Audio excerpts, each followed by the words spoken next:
So first of all, choose the object and go to modifiers, add modifier, and in generate, there's something called remesh.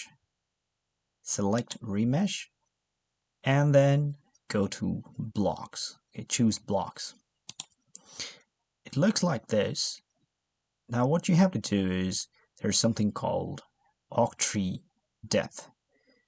Increase this number, okay, more and more according to your preferences, what you want to see, the result you want.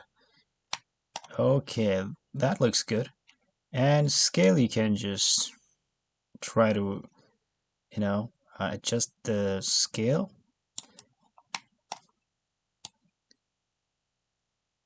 for different sizes. Okay, if you like this size, keep it like this, or if you like this, keep it like this. Okay, anyways, this is ready. And finally, if you want to apply the modifier, just go here and apply.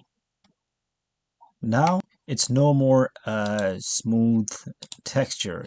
If you go to edit mode, you'll see these are all blocks. Okay, so that is what we wanted to achieve. Thanks for watching.